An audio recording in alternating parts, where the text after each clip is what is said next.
Environmental change will make Earth a living damnation. Mankind has for quite some time been captivated by the moon, our vast companion in the limitlessness of space. Anyway, imagine a scenario where we let you know that there is now an odd and baffling event occurring on the moon, something beyond our perception of the universe. The world has a right to know what's going on with the moon, as something abnormal is happening there right now. We have been exploring, considering, and respecting the lunar surface for a long time. Ever since, a mystery has remained stowed away from the general public behind its quiet exterior. Bizarre irregularities, cryptic shadows, and lights that defy explanation have been seen by space experts and in satellite imagery recently on the lunar surface. Is it conceivable that what we're seeing has a coherent explanation?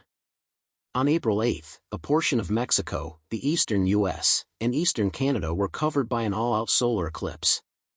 In the background of this apocalypse, certain individuals changed out their cash, battles broke out over water, and some others drove the country over. A couple of us basically experienced true misfortune that didn't have anything to do with the overshadowing. As galactic events go, eclipses don't happen regularly. Total solar eclipses occur roughly once every 18 months, and there are typically 2 to 5 eclipses each year due to various factors. These eclipses seldom happen in the same area, thus, you need to spend a lot of travel miles to see them regularly. Due to Earth's rotation and the Moon's elliptical orbit, these obscurations appear to move in location. The Moon doesn't orbit the Earth in a perfect circle. Seasons happen because more sunlight enters the northern or southern hemisphere, depending on how the Earth wobbles in its orbit around the Sun. As a result of these interrelated cycles, eclipse patterns can seem somewhat erratic. However, contrary to normal assessment, eclipses are actually just a large stone crossing the sky that blocks our light source. Each time someone with a big hat goes to a jam-packed cinema, they make a similar impact for the people sitting behind them. A lot of things make our moon appear abnormal. One quirk is the moon's constant movement away from Earth. When you look up at the moon at night, it's difficult to tell that it's slipping away from Earth, however, our insight tells us differently. Intelligent panels were placed on the moon during NASA's Apollo missions in 1969. From them, we can conclude that the moon's current annual distance from Earth is around 1.5 inches. A collision between the Earth and the moon occurred about 4.5 billion years ago, as determined by projecting the moon's current rate of recession into the past. The moon's formation happened around 4.5 billion years ago, so we can't use the current recession rate as a benchmark for its historical performance. To look into the far past of our planetary system, a group of researchers from the universities of Utah and Geneva has been utilizing a variety of techniques. They have recently found the best spot to learn about the moon's long-term history of dwindling light. This data is obtained not from lunar studies but from signals identified in Earth's oldest rock formations in the beautiful Sharp National Park in Western Australia. Some stunning slices through 2.5 billion-year-old musically layered sediment reveal that this kind of deposit is known as grouped iron formation. It is made up of layers of silicate minerals and iron that were previously plentiful on the seafloors and are now present in the oldest segments of the Earth's crust. At regular intervals, darker, thinner horizons alternate with layers of rosy brown iron deposits that are just under a meter thick, as displayed at Joffrey Falls. In the darker spans, you can see a more agitated, softer rock type. A more consistent, more limited size variety becomes evident upon closer inspection of the outcrops. The beautiful seasonal stream water has cleaned the rocks, revealing a pattern of alternating white, rosy, and somewhat blue-gray layers on their surfaces. In 1972, Australian geologist A.F. Trennell raised the question about the origin of the various sizes of recurrent patterns visible in these ancient rock layers. He suggested that the patterns may be connected with past variations in climate, actuated by the so-called Milankovitch cycles. The Milankovitch cycles outline the long-term effects of intermittent changes in Earth's axial tilt and orbital shape on the amount of sunlight reaching the planet. Currently, the main Milankovitch cycles have periods of 400,000, 100,000, 41,000, and 21,000 years, respectively. Over extremely prolonged timescales, these changes significantly affect our climate.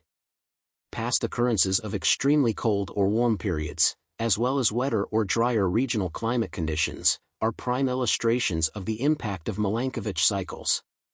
The changes in sedimentary rocks allow us to read the signs of these transformations. The climatic parade cycle is one of the Milankovitch cycles, and its frequency is relative to the Earth-Moon distance. The precessional movement, also known as wobble or the shifting direction of the Earth's axis over time, is the source of this cycle, roughly every 21,000 years. However, it would have been more limited in the past due to the Moon's closer proximity to Earth. This implies that we can estimate the Earth-Moon distance at the time of sediment deposition by finding mean cycles in older layers, then identifying a signal of the Earth's wobble and determining its period. Past analysis has shown that Milankovitch cycles might be preserved in an ancient United Iron Formation in South Africa, thus supporting patterns and hypothesis.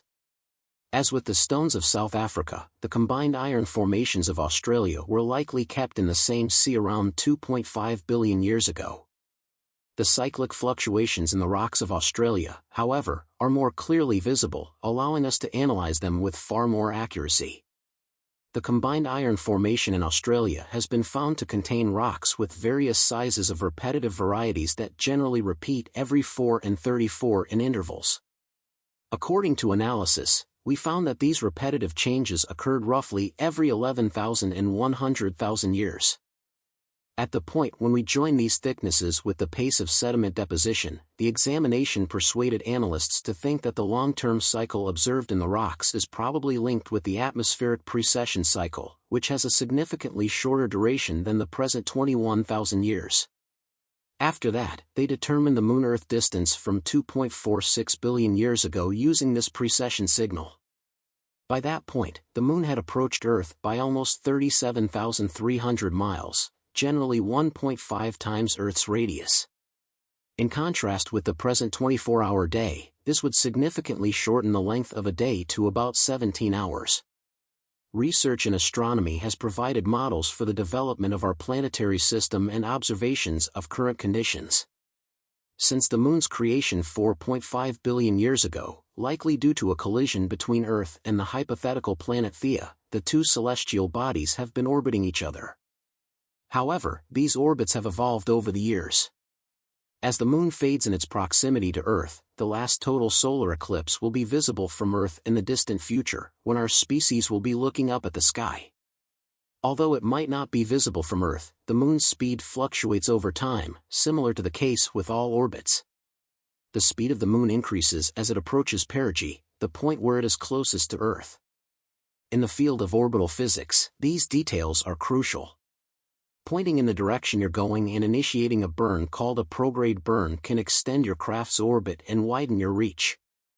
Your orbit will expand, and your farthest point, your apsis, will appear significantly farther than it did before due to the notable impact of this speed increase. When dealing with other celestial bodies, this is incredibly useful and could potentially unlock the ability to sling your craft even farther away. Consistent with past NASA practices, this is how Voyager was able to escape the solar system by targeting far larger celestial bodies and achieving an exceedingly high speed without using an excessive amount of fuel. We know what you're thinking, this physics lecture isn't strange, it's just the Moon. But what if we told you the Moon smelled funny? Fragrances abound in our daily lives, whether it's the smell of freshly baked croissants with our morning coffee, flowers blooming outside our window, or even a colleague's nice perfume. If you've experienced any of the above today, consider yourself lucky, as astronauts on the ISS have to deal with a more sterile scent environment. Have you ever wondered what the Moon smells like? The smell is dependent on airborne particulate matter, which is surprisingly absent on the Moon. On the other hand, upon returning from the Moon, astronauts noticed an unusual smell on their equipment, reportedly resembling spent gunpowder or fireworks. Mel Mo, a French scent artist and scientific researcher, claimed in an article for Nature that he recreated the Moon fragrance using accounts from the first people to set foot on the Moon. Reportedly, the Moon smells like spent black powder, the very smell Buzz Aldrin described when he took off his helmet in the lunar module on the Moon in 1969, just after he left its surface. Mo wrote about this in his renowned work Destruction, The Long Journey Home from the Moon, 2009. Aldrin spoke about the unusual smell of the moon again when, after Neil Armstrong returned to their lander, they were enveloped in a metallic smell resembling black powder or the smoke released in the air by a firework blast. In a 2015 interview with Space, Aldrin expanded on his earlier description of the moon's scent. It had the smell of burning coal or ashes in a fireplace, especially when you sprinkled some water on it, he said. Aldrin wasn't the only Apollo astronaut to comment on the smell of lunar regolith. In the lunar module, they immediately noticed the smell of spent black powder with a metallic taste.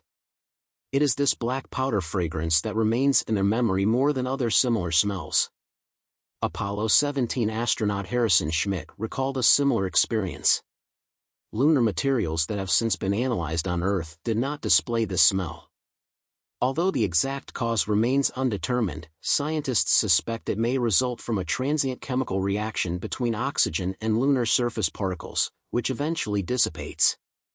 We have learned a great deal about the moon over the years, but how many of us have ever wondered what could happen if it were to deviate from Earth? The answer to this question largely lies in considering the effects of lunar gravity on Earth. According to the Royal Observatory Greenwich, this effect is mainly focused on the oceans. Interestingly, the moon's gravitational pull on Earth's crust could become apparent if it were closer.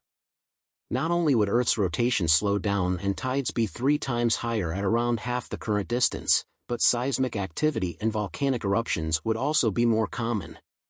Extinction events and atmospheric turmoil would also occur if the moon moved closer. If, however, the moon were farther away, the tides would be smaller, which would impact marine life and ecosystems around shorelines. Many marine and terrestrial animals depend on coastal ecosystems and habitats for their survival. Eradication would have an overwhelming impact on these creatures. The moon plays an urgent role in the relocation and navigation of various animals, particularly birds. Certain species plan their reproductive cycles around the phases of the moon. Tide patterns and the unique qualities of moonlight also give rise to a plethora of fascinating adaptations. Perhaps you're familiar with the concept of circadian rhythms. The day-night cycle is a result of Earth's orbit around the sun. Changes in clocks or jet lag can effectively disrupt the human circadian cycle. Then, there are circulunar rhythms, which are associated with the phases of the moon. The effects of circulunar rhythms on many animals are challenging to pinpoint. Circadian and lunar clocks work together to influence the behavior of some creatures. For instance, the migrating sandhopper Talatris saltator works hard to keep itself in its ideal coastal habitat. A little confusion could leave it dried out on the shore, eaten by predators, or swept out to sea. To keep on the right track, sandhoppers use 2 compasses for orientation and navigation along the shore. They have a sun compass in their brain and a moon compass in their antennae, helping them remain buried during the day and forage effectively at night at low tide. The Great Barrier Reef also experiences its massive spawning of corals when the moon is overhead. It's a sight to behold when coral polyps spawn, releasing eggs and sperm into the water. Spawning happens annually between October and December, just after a full moon, and is influenced by various factors like temperature, salinity, and food availability. The visual effect of this lunar timing is so dramatic that it can be seen from space.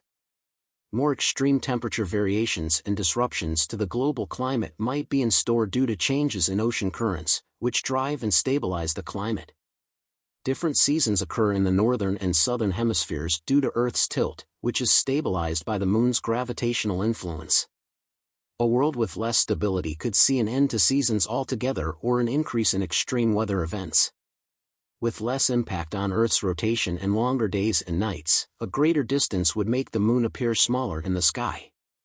Less moonlight would also reduce the visibility of night hunters, and we'd lose a cosmic feature altogether. In 600 million years, the moon will be too far away to completely block the sun in a total eclipse.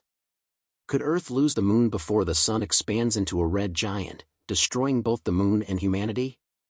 The gravitational force between Earth and the moon is causing them to drift apart gradually.